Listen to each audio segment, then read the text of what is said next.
Hi, everybody. I'm Charity Counson, the Executive Director for the Association of Midwest Museums. Thank you for joining us today to celebrate our 2025 Best Practices Award recipient, Naper Settlement, located in Naperville, Illinois. Before we begin our program, I invite my co-host for this evening, Sam Moore, to offer a land acknowledgement. Thanks, Charity. Good afternoon, everyone. My name is Sam Moore. I'm Managing Director of Public History for the Missouri Historical Society in St. Louis. I'm a member of the AMM board. In this era of virtual meetings, when digital spaces can kind of disconnect us from our physical spaces, we think it's really important to redirect our attention to the land we each occupy in this moment and honor the indigenous people who have called it home. Because I'm in St. Louis, Missouri, I invite you to join me in acknowledging the Osage Nation and the Oto Missouria, their elders, both past and present, as well as future generations. Charity? Thanks, Sam. I have a few housekeeping notes before we begin the program today. We invite you to participate today as you're comfortable. So that means you can have your video on or off, whatever you prefer. Please keep your audio muted though while we present the awards and do the program. We will prompt you at different points of the program to unmute. You can also use the chat or reaction tools in Zoom to respond to what you're hearing today, or asking questions along the way. There will be moments where we ask you to unmute to clap and cheer, and at that point, we want you to get loud. You can also wave and snap your fingers if you prefer. But again, those reaction tools are there for that purpose as well. We have Zoom's built-in transcription feature turned on today. You can turn on captions with the CC button in your Zoom menu. We also have an ASL interpreter with us today. I've added a spotlight to our interpreter, our hosts, and our recipient representatives to ensure that they remain at the top of your screen if you're using gallery view, or as the primary videos on your screen if you're using presenter view. And you can change those views from your Zoom menu. There should be a view button in your along your window edge. You can change these views anytime throughout the. For those of you who are getting to know AMM for the first time today, I'd like to provide a little bit of background on our organization. We were founded in 1927. We just turned 98 on Sunday. We were one of the very first museum associations in the United States, and we serve an 8-state region, including Illinois, where our recipient is located. We host many virtual programs each year, but the awards are my favorite, and I say that all the time, and I mean it.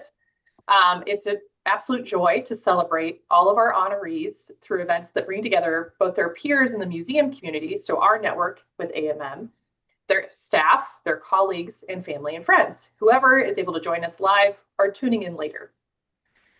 Finally, I want to acknowledge the folks who are on today and part of today's program. You already met my co-host, Sam. We also have members of the team who worked on the Thresher experience that we're recognizing today. That includes Harriet Pistorio, Jean Schultz-Angel, Andrea Field, and Jessica Torin from Naper Settlement. And I believe joining us today will also be Andrew Feinberg, a consultant collaborator on the project. Now I'll pass the mic back to Sam to get the awards program started. Thank you, Charity. How do you get visitors to understand a century-old piece of technology that you can't actually turn on? This question vexed Naper Settlement, which is an outdoor history museum on 13 acres in Naperville, Illinois, with their circa 1912 Wood Brothers threshing machine. The thresher is an artifact from one of the most significant events in human history, the mechanical revolution in agriculture. And Naper Settlement sought to use innovative technologies to bring this machine to life. Projection mapping, digital media, and artificial intelligence, AI, were employed to offer museum visitors a first-person experience, or first-person's perspective on farming and life in Naperville through time. The Best Practices Award recognizes museums whose innovative projects have pushed beyond the status quo and resulted in new practices, knowledge, ideas, or replicable models for our profession at large.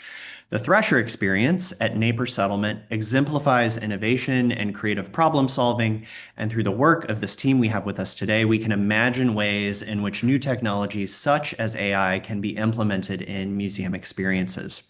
During the program today, we'll get to unpack this project with the team and learn a bit about their process and learn from their process. But first, please unmute or use Zoom reactions or snaps to join me in a round of applause for the team at Naper Settlement for this award and this outstanding exhibit. Yay! Now I will turn the mic over to Harriet. Great. Good afternoon. Thank you, Sam.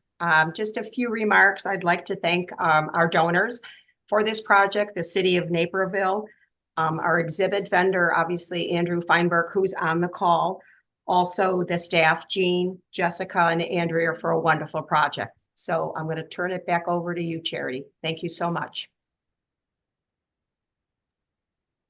Thanks, Harriet.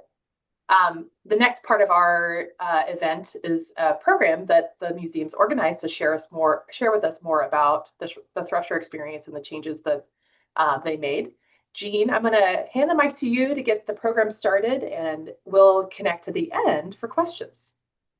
Wonderful. Thank you so much. Charity, is my PowerPoint going? Can you see it? Great. So what you're seeing on the screen is the building that was actually custom built to house the 1912 Wood Brothers threshing machine, the Herman and Anna Hageman Memorial Thresher Hall. And what we had was this amazing piece of the collection, and we had a story, but the way to tell the story, as previously mentioned, was our hiccup. How do we best do this?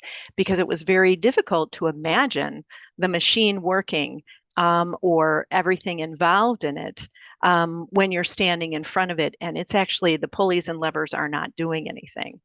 So we had seen projection mapping, and we thought, maybe this is the way forward. Maybe we can make the machine come alive through projection mapping. And so we started talking to Andrew, among others, from Time Looper, and that's when we started learning a little bit more. And I'm going to show you parts of the actual video for what people see in the Thresher. I'm going to show it to you in its video form, and then I'm going to show you the space of what it sort of looks like in the space. So,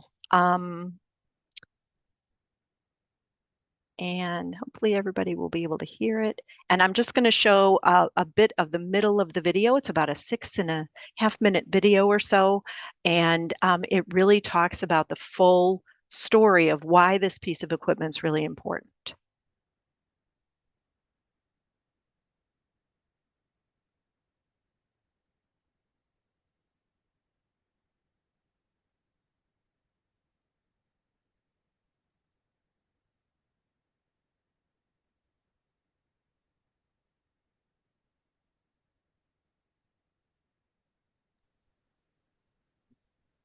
Jean, have you shared your screen yet?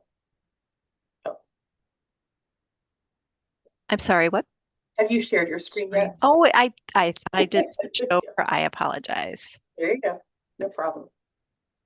The first issue is power, attached by belt to power the machine. So this is what was older projected boys onto loaded the the machine. carrier with bundles. An automatic belt brought it to the feeder, which cut the bands and spread the straw. A steady flow was crucial for the thresher to work efficiently. The cylinder and concave both had metal teeth, where the work of threshing or pounding the grain out of the head. The cylinder spun at high speeds to accomplish this feat. Most of the grain fell through the gates on the concave. Straw, which was larger and lighter than the grain, spun to the straw rack. This rack moved 3 ways, side to side, up and down, and backwards toward the blower to further separate the grain and straw. It was then blown out from the wind stack into piles. The grain went through additional sieves to remove larger pieces. Pieces that were not completely threshed returned to the cylinder to start the process over. So that that gives you an idea of what the video that was created that's projected on. Now I'm going to show you what it looks like in the space. So in the space, people sit. I'm hoping my screen's back on. Just want to make sure. Okay. People are sitting in a seated area, and what they have in front of them is the threshing machine in which part of this image is projected on. Then there's additional screens that help tell this story. So this is sort of, I just want to give you a glimpse of what people experience when they're in this space. The first issue is power. This thresher has no engine. Horses pulled it onto the farm. By the time this thresher was invented, a steam engine or tractor engine was attached by belt to power the machine. Teams of men or older boys loaded the carrier with bundles. An automatic belt brought it to the feeder, which cut the bands and spread the straw. A steady flow was crucial for the thresher to work efficiently. The cylinder and concave both had metal teeth where the work of threshing or pounding the grain had the head. The cylinder spun at high speeds to accomplish this feat. Most of the grain fell through the gates on the concave. Straw, which was larger and lighter than the grain, spun to the straw rack. This rack moved 3 ways, side to side, up and down, and backwards toward the blower to further separate the grain and straw. It was then blown out from the wind stack into piles. The grain went through additional sieves to remove larger. So that gives you an idea of what the experience, how different it was to create that video and then actually project it onto a 3D machine, which I'm sure Andrew can tell you a lot more about. But right now, I want to hear from Andrea Field, who had a story to tell and what decision she made in terms of how to tell that story, what context. Because you can make a thresher come to life, but you need to make it meaningful in the context of history. So Andrea? Yes, thank you. Thank you so much for having us. I'm really excited to talk about how we did this. So as Jean said, the original conception was like, we're going to bring this machine to life. And I was really excited about that. But then I realized that's kind of like talking about a car by showing it run, right? We need to actually show you how the world was remade around this vehicle to make it relevant. And again, I'm a perfect example. I had never actually heard of threshing before this project. I've never seen a thresher. My people haven't been on farms for at least 150 years. Well, why is that possible? Well, it's possible because machines like this existed, right? Traditionally, you're talking about thousands of years of human history where 95% of people on farms and now less than 1% of are on farms. So how do we connect this machine to that story? So we started looking at kind of breaking it down of what problem are they trying to solve? How do they go about solving it? And then what is the consequences to that, to their solutions? What world do they make because they make these machines? And I worked a lot with my colleague, the director of education, Jessica Torin, who she's going to talk about the educational outcomes to make this relevant to classroom settings from the beginning. So rather than doing the exhibit and then trying to work in the field trips, how could this work in the field trips during the process? And so that led us on a journey of talking about kind of the creation, the impact, and then the fact that we very rarely talk about technologies that kind of hit a dead end, but a thresher hit a dead end. They've always wanted to do a combine. They couldn't figure out the technology. So they made a thresher, which is one part of harvest. Then once they figured out combines, threshers kind of went out by the wayside. And so how does all of that help us understand how Naperville went from a community surrounded by farms to one that is primarily suburban? So we wanted to bring all those threads together in 6th and make it interesting for 4th grade. So we gave ourselves quite a challenge, but again, I think the team pulled it together. Yeah, interest to many different age groups in 6 minutes with that huge of a story. I am so proud of you guys. Jessica, tell us a little bit about how teachers can use this video a little bit differently in this space. So as Andrea was talking about, the team brought me in to talk about how we can utilize this when it comes to field trips. One of the biggest things that anytime we talk about any project, I probably give everyone on my team a headache, is I always talk about, well, what's the learning outcome when it comes to, what the kids will walk away with, even with the general public. And that just comes from my teaching background in general of like every time a teacher comes into an educational setting like a museum, they are constantly having to justify what that learning outcome is going to be. So we had that at the forefront for this project. And then when we were creating the teacher aspect of how the teachers can interact with it, we were creating it with it in mind that teachers may walk in here and not know a lot about agricultural history, may not know what a thresher is at all. So how are we able to give them that information and guide them through the teaching process without us necessarily being in the room with them all the time? So we do have like a teacher mode that they can click on. We give them a password that they can insert at the beginning of the program, and then it'll start playing. And then as it is playing, it's like an edgy puzzle, if you've ever seen any of those, where it will show a question that they will prompt their students with, and then they'll play the video. And then when the answer has popped up on the video, they can then pause it and it'll let them know that the answer has popped up. And then they can have a discussion with their students and then come up with that answer. Because once again, the learning process shouldn't just be giving them the answer. It is a discussion that that's how you get that larger learning outcome. So yeah. Great. Thanks, Jessica. It was really, really important for us to incorporate the teacher edition of the teacher portal in order to really have this be of use to a lot of different people. This is one aspect of the space. The other aspect of the space is the 4 AI generated characters that were created to talk about Naperville's farming past. This was so fun to imagine. And we grappled really with, do we use real characters in the past? Do we do compilations of people? What stories are they going to tell? Whose perspectives are we going to share? What does this all mean? And of course, Andrew and the Time Looper team is like, anything is possible. And for us, that's like, oh, great. Oh, how do we, what do we do? Where do we go?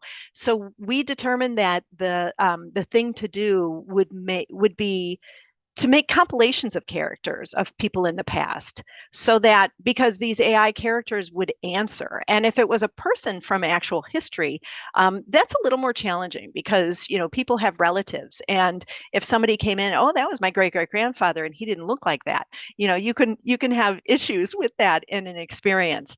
So we created 4 different time periods and 4 different personalities. Amelia, who's an 11-year-old girl who's representing 1894. Joseph, who works on a threshing ring, and he travels around with a crew and works the threshing machines. He's coming to you from 1925. John is he runs a farm business with his family, and he is coming to you from 1948.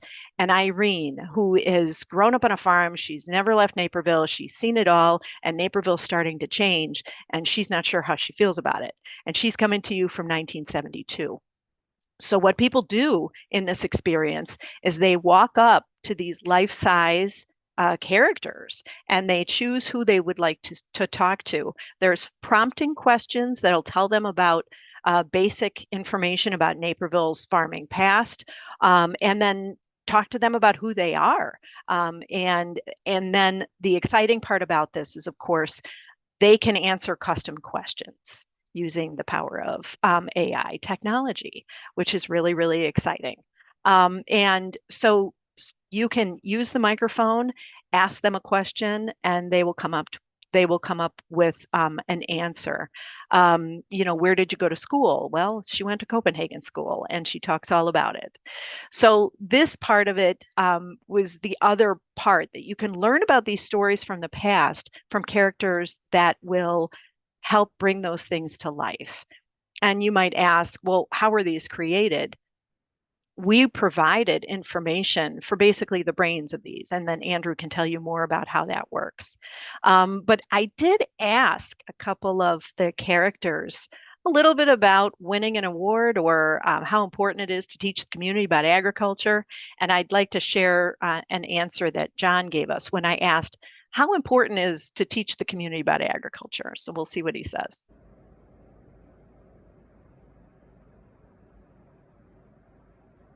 Teaching the community about agriculture is quite important, especially in a place like Naperville. It helps ensure that everyone, not just farmers, understands the significance of agriculture in our daily lives and economy.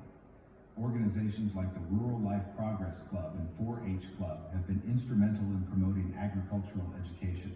They offer programs and talks on agricultural subjects, encouraging better farming practices and community development.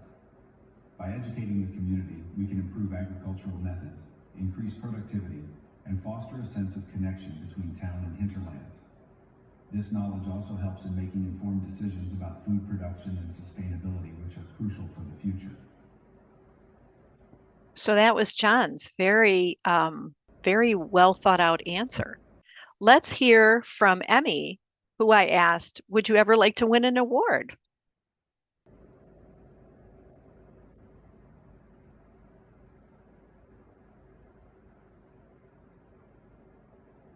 I think winning an award would be quite exciting. It would be nice to be recognized for something I've worked hard on. Maybe one day, if I get to go to college, I could win an award for my studies or something like that. Right now, I just try to do my best with school and helping on the farm. It would be a proud moment for my family too, especially since we all work so hard. But even without an award, I know the work we do is important.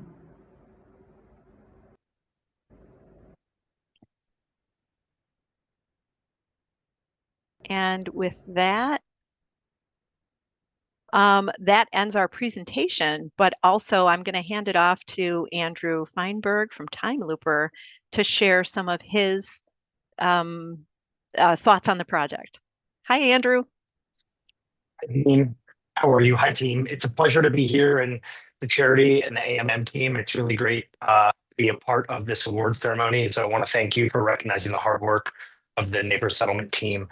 I think that on this project, one of the things that made it such a joy is that Jean, Dr. Field, and Jessica were so unbelievably focused on the story. As exhibit and experience designers, we always say that the experience must start and end with the story. And without the power of lived experience, without human emotion, without understanding the impact of how these innovative technologies impacted the daily lives of people, there's no way that we would have been able to create an experience that emotionally connects with the visitor. And the team at Naperville Settlement kept coming back to the so what about the impact of these technological innovations on the lives of the people who live through these times. Because oftentimes when we start talking about technology innovation, we really focus on the technology absent the context that that the team at Naperville Settlement had previously talked about. So when your client gives you such a rich tapestry of lived experiences to build and create from, it becomes really easy. And the other thing that I think the Naperville Settlement team really did was they helped us to push the boundaries in thinking about some of the more complicated questions and applications around how to responsibly deploy AI inside of a museum context. And every single institutional partner is going to come out in their own unique destination on each of these individual questions. Do we want to use real characters from history? Do we want to use composites?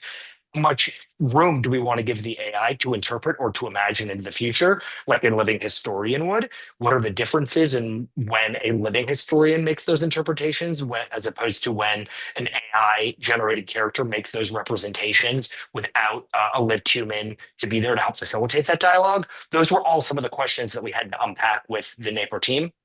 And I think that, again, for each AMM institution, the answer is going to look a little bit different. And it isn't about what's correct or incorrect. It's about what do you feel most what do you feel most comfortable with? How do you feel about the topic that's being interpreted? And how do you and your key network of stakeholders feel about where you're coming out on each and every one of these questions? The last thing I'll say about the AI is having access to primary and secondary source information is absolutely critical. Having the primary sources to ground all of your interpretive messaging in data is critical. Having secondary sources, which are reliable and credible, to help provide a lens or a framework through which to analyze these primary sources is critical. But that's only part of it, right? The real work almost is that's more important begins after that, which is training your AI language model, right? So you can take all of this data and put it into the brain. It's almost like having a child born with all of the knowledge of the world, but without any of that real lived world experience. You then need to deploy a very extensive training process to ensure that all of the information is being correctly processed and presented. When I say correctly, again, yes, you want to make sure that the data is being interpreted correctly, but you want to make sure that the nuance, the tone, and the way that the conversation is being structured and deployed works in the real world in the manner in which you would like. And I can guarantee you, just like with any exhibit that you build, that when you launch your AI interactive, it's not going to immediately from day one present in the way that you hope, and that it requires extensive back and forth and refinement of the language model. And that's all part of that process. Yes, Andrew, that was one of the follow-ups in case people had a question about, the process and things like that. I think it surprised us all how many months we had to do of training and testing. Yeah. So, well, thanks, Charity. Yeah. That's our project, and thank you so much for the award. Yeah, well, thank you for the presentation.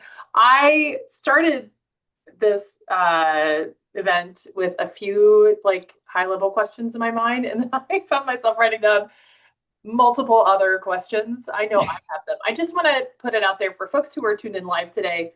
If you have specific questions about this project or what's been presented so far, please feel free to use the chat and offer up that question, or raise your hand and I'll call on you and you're welcome to ask your question audibly. In the meantime, I'm going to go through some of the questions I have. And of course, Sam, if you had questions too, feel free to shout and I'll give you some space to ask those. But I kind of, while Andrew's the last person who was talking here, I kind of want to get a little bit technical first. Folks who are listening in could be museum people thinking about this. It also could be people who are in the Chicagoland area, have been to Naper Settlement and seen this and be curious. So, consider all of that in your responses. But I was kind of wondering, just to kind of, continue your sort of statements about the use of AI, because I think that is just top of mind for a lot of folks right now, in a lot of different ways. You talked about it being trained with, the primary and secondary sources provided by the museum and other, resources there. Is this a constant process? Like, training's not done, right? I mean, and then, how does that review happen, with the AI that's functioning in the exhibit? Great question. The simple answer is, and you sort of partially answered in the way that you framed the question, is yes. Your AI language model is a lifelong learner, just like we all are, right? And so the first thing that Jean sort of said after we presented was she was surprised at how long it took for us to get the model to a place where she felt really, where the Naper Settlement team felt really good about all of the answers. But then you sort of send it out into the world and you closely monitor in the beginning, and then you monitor a little bit less, and then you monitor a little bit less after that. So then the question becomes, how do you get access and synthesize all of this data? Well, first and foremost, all of the interactions are generated as a transcript. So if you want to, you can read every question and every answer that's generated as part of any AI interaction, at Naper Settlement. But that's not practical, because if you have 300 students a day running through asking questions, how do you then make sense of that? We use AI to analyze the AI. I know that sounds a bit meta, but we also have the ability to analyze all of the textual data. That's one of the great things that AI language models are really great at, is we're able to analyze all the questions. So for example, if we're looking at all the data and we know that, 40% of the questions that are coming in are asking the AI language model about a key part of the threshing process, then maybe that's great insight that we need to better analyze the actual projection video and see if we need to make a change to answer that question directly, et cetera, et cetera. So utilizing the language model software to be able to analyze the questions that people are asking and also to be able to filter for specific keywords or topic areas or problem issues enable the neighbor settlement team to be able to review the kinds of dialogues that are happening at a higher level. But again, everything is fully transcripted. So if you want, you can sort of go through the process of reading every interaction. Can I just So- jump in real fast? Yeah, sure. One of the best things we did for training was we gave it to our museum educator staff who are in their 20s. And they are, born digital generation. They ask questions that never in 1,000 years would I have ever thought to answer. And reading the transcripts from their conversations was like a light bulb moment of how people who are of a different generation from me, who are used to engaging with technology in a different way than I am, are going to approach this. And like, what do the characters need to know? We had one staff member who asked them what their favorite movie was, and is like, never in 1,000 years would I've come up with that. But that was so critical of like, get people of different generations to engage and then see what that engagement looks like. That's so helpful. And that was part of the early training, but for me was just like the moment where stuff started clicking. So I would encourage people, if they're looking at this, to think broadly about who their testers should be. Yeah. Well, and I'm curious. Oh, go ahead. I was just going to say, you also have the ability as an institution to effectively blacklist certain topic areas, and then to do it in a way in which the visitor is thematically redirected in a way that doesn't feel punitive. It feels like it's sort of part of the process. So, for example, if somebody were to ask about a movie, then you could train your character to say, in my day, we didn't have movies. How did we entertain ourselves? And then they would pivot towards talking about community entertainment, the arts, culture, in a way that gives the visitor a way to learn, but in a way that doesn't sort of talk down or condescend to them. Yeah. Well, if you've looked at the sort of transcripts or data from the conversations so far in the exhibit, what are the most asked questions? Maybe by age group. Like, what do kids ask the most, and what do adults ask the most, if you know? I think that kids are trying to be funny most of the time, but maybe Jessica's got a good kids question. I think a lot of it's basic kind of what was life like, that type of thing. It's a lot of the daily life of people and their experiences of the time period in which they're living in. Yeah, I know from like the kids' perspective, I will say that what I have noticed as trends is that the kids always click on Emmy. They want to hear from a perspective that is theirs, which I feel like is very similar for any human, right? You're gonna go towards the person who's most like you to ask questions. And then they're really asking Emmy very kid-like questions about like who your best friend is, what do you like to play with, like what did you have for dinner? Things like that. I mean, they have those like conversations like you would have with any person that you just met. And in that process, they're learning about the 1890s. They're learning about the past. So on that note, did you have to kind of, much like a character in a script for a film, did you have to kind of develop that character and decide? Yes. Oh, wow. Okay. We had to create kind of like personas and the way people would answer things, like, Irene's a little sassy, that kind of thing. I mean, there's a persona and a backstory, because people will ask things like, well, how many children do you have? Or, things like that. They'll ask those types of questions. And we needed some consistency in their backstory. So yes, we had to create that. Well, and I know on a related note, while we're still technical here, then how did you produce their voices? Like, is that AI generating those voices, or did you, feed AI some suggested sort of voices you like, and then they created this? Like, how did that all work?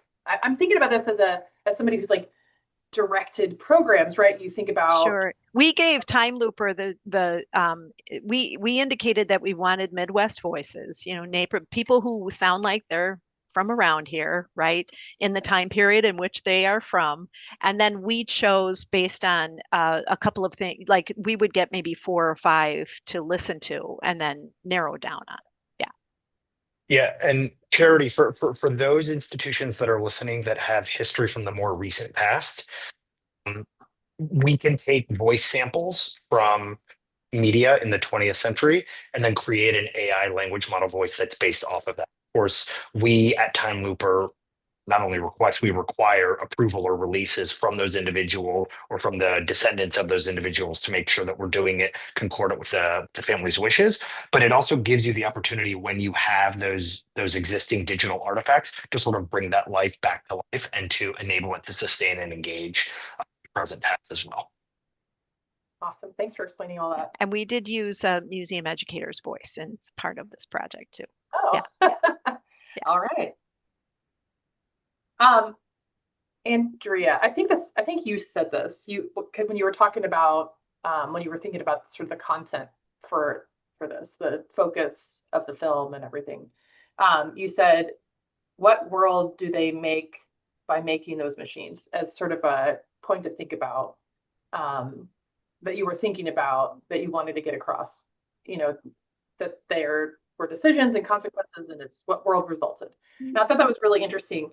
How did you answer that question? And as you thought about what you wanted to focus on here, what is the answer to that question? So for me, the question is kind of, again, how do we get from the world of the 19th century to the world of the 21st century, right? And labor and power are huge challenges in agriculture, going back to the beginning of, like, someone has to do this work. And we have movements of science and technology starting in the 16th and 17th century of, like, what if a machine did this? Not us, not the animals. And so, okay, we're going to make a machine. How do you do this, right? When I first started interpreting this to kids, it was really challenging because I'm trying to make them imagine this thing is a piece of technology and it doesn't even have an engine.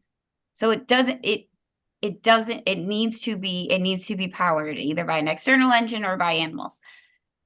And so it's like, okay, now why do they assume that every machine has an engine? Well, because most machines they're familiar with now have some kind of internal power source. So how do we get from here to there? Why don't they live on farms? What role does this play in it? Because again, and Andrew made this point of, like, so what is the key question in history? If I can't actually make you care about the information I'm presenting to you, you're not going to remember it for 5 seconds, let alone talk about it when you go home, which is my goal, right? To make a meaningful, impactful experience. So I have to convince people who walk into this building who don't know what a thresher is. Because again, even if you grew up on a farm, there's no guarantee there was a thresher. There may have been a combine. To care about this piece of machine that I can't turn on. Like, I keep going back to that. I can't turn it on. And so I have to get, like, what's their process? Because you go through processes, you have problems every day, and this is the steps I'm going to take. And, like, the thresher is part of the problem of labor in agriculture. This is how they solved it for a little while. And they were really successful at it, which meant a whole bunch of people left the farm to go to the cities to build more machines. Like, it feeds itself.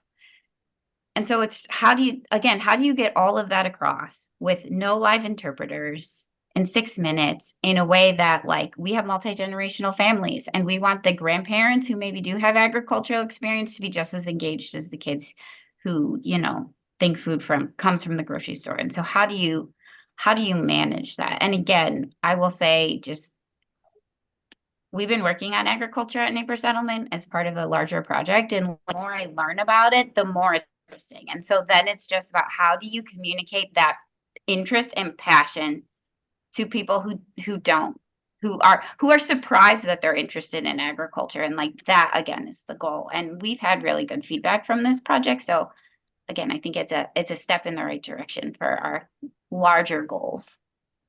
Yeah. Well, this next question is for you and anybody else who kind of wants to jump in here, and it's not technical. It's more of a, question of, I know that you had to do some editing, I'm sure, with all that you wanted to share or do with this experience. Was there anything left on the cutting room floor that you would love to see happen in the future or find a way to do in the future? And this could be for anybody. Andrea, if you want to start. So from a writing perspective, one of the things that I'm actually proud of is I got pretty much everything I wanted. Again, we were supposed to be 5 minutes and I pushed it to 6 and a little bit of change, but I pretty much got what I wanted.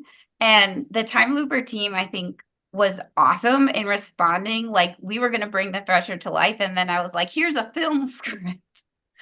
And they were like, they just rolled with it. They're like, let's figure it out. It's not exactly what we're thinking we're going to do, but like, and they did such a great job. Because again, it's meaningful to showcase this history, but that this history is a living history.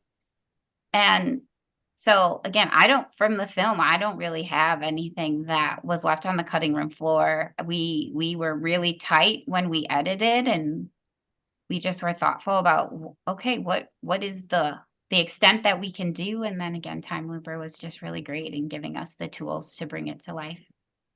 To be honest, I think the opposite was true for this project. We started out with a simple concept that we wanted to bring the machine and the gears and see the seed and separate the wheat from the chaff through the machine. We wanted to see that, right? But then we went, wait a minute, there's a story here we can actually tell if we expand this into more context around how it gets from A to B and why you should care. So I think the opposite was true for us. Yes, there was really nothing left that we wanted to do because we surpassed our goal, I think, in it. Yeah. Harriet, I think I saw you unmute. Did you want to say something? Well, I was just going to answer that next question about how doable is for other institutions, and what great. was the budget and the funding source. So again, working with a great team, and they are all wonderful staff at Naper Settlement, and obviously having that right vendor, Time Looper, Andrew Feinberg, they were just outstanding to work with. As far as the budget, we had several funding sources. We had our donor, the Hageman family, who was the lead donor, who said they really wanted to make this big artifact come to life, and they were the impetus of why we were able to fund it. And so it goes a lot to the Hageman family, the Naperville Heritage Society, which is the 501c3 that operates the museum for the city of Naperville, who owns the museum. It's a public-private partnership, and then some other donors. So the project was a little over $300,000, but there was some, besides the technical Time Looper piece, we had to take the thresher out, turn it around, move it. We included some full-length screens on the east side for the sun on it. We also added air conditioning to the building. The building was originally not air conditioned, it was heated only. So we added probably about $70,000 worth of other features that were not directly related to the content and to the project mapping and the AI, but it was a little over $300,000. It is a large ticket item for some museums and for us too. But again, working very collaboratively with the donors, with the lead Hageman gift, working with the city of Naperville, and then the Naperville Heritage Society raising some of its own funds. Thanks, Harriet, for that. Andrew, anything that you want to throw in there about that? The budget overall cost. Okay, cool. Yeah, thanks. Sounds like Jack's satisfied with that response. Okay, I know we're getting close to time here for this event. I want to make sure that we give you all one last moment to offer up any final thoughts before I pass the mic to Sam to close this up for the day. Any final things you'd want to say, for maybe for organizations that are considering projects like this, or for, your visitors and stakeholders who are listening in later? Well, of course, the staff at Naper Settlement is happy to share about projects like this because, this was something where, we stepped into something that we had never done before. And that takes a lot of faith in one another. It takes a lot of courage. It takes some funding. It takes ideas, and it takes leadership to say yes as well. So, we're happy to share the process and, what we went through and what we learned along the way, of course. And really, Charity, we're really, really honored to get this award. So we're really excited and honored about that. Right. So thank you so much Right. for this honor that I'll hold up one more time.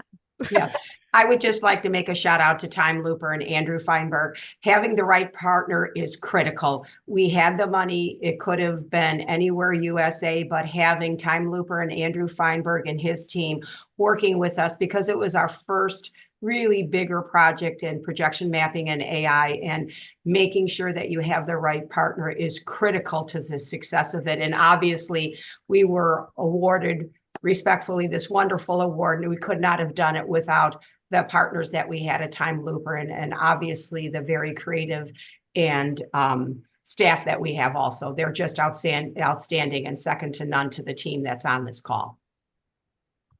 Awesome. Thanks so much. All right, I'm going to pass it to Sam to for final remarks and to close this event. But thank you all again for your great work. This has been awesome to learn about. Certainly has. Congratulations once again to the whole team here today and not here today at Neighbor Settlement and their community partners. Let's all unmute one more time for a final round of applause, or send some emojis into the chat, please. To everyone listening at home or at work, we hope this event brought you some joy or inspiration at the end of this Tuesday. We also hope you'll join us 1 week from today for our final virtual awards event, Tuesday, October 21st, to honor Promising Leadership Award recipient Raheem Thompson. My friends, thanks again for joining us. On behalf of the Association of Midwest Museums and all of our partners, we really appreciate it. Wish you the best for the rest of this week, and we'll see you again soon. Thank you. Thank you so much.